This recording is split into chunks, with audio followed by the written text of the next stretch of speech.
I'm super excited that we're hosting SheMarket with our partner WeWork. It's a great opportunity for us to put on an event that includes career workshops, the employer expo, plus the inspirational advice from everyone on the panel. So it's kind of like us, a one-stop shop, but an event.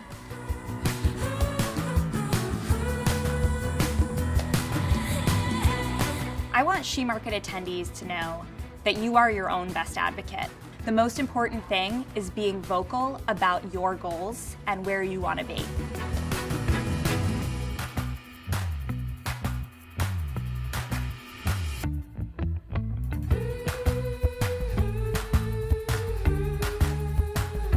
My best advice for job searchers, the two things that are most important are passion and authenticity.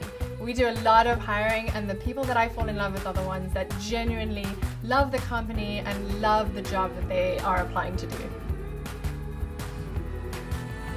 Molly West Duffy is here for me to grill. Molly also runs a viral Instagram with her partner, Elizabeth Faslian. It's called Liz and Molly. And the two of them just released this book, The Secret Power of Embracing Emotions at Work. The chapter on health, the rule is to care less about your job, which is like, what?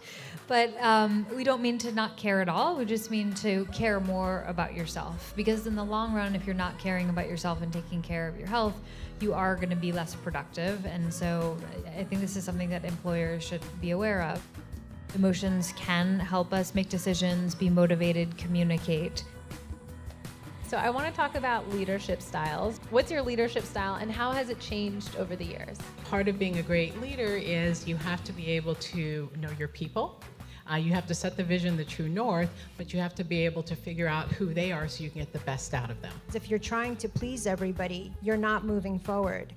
And sometimes taking unpopular decisions is what's going to propel you and your company forward.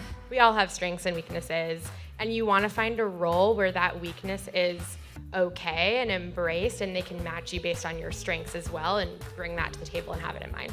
You aren't supposed to know everything as the manager. Your job as the manager is to make sure that you can help everybody on the team work together and work toward a shared goal. I think if we don't listen to the people that are coming after us and that are following us, and we're just minding our own minds and minding our own ways, I don't think we evolve, and I don't think we grow.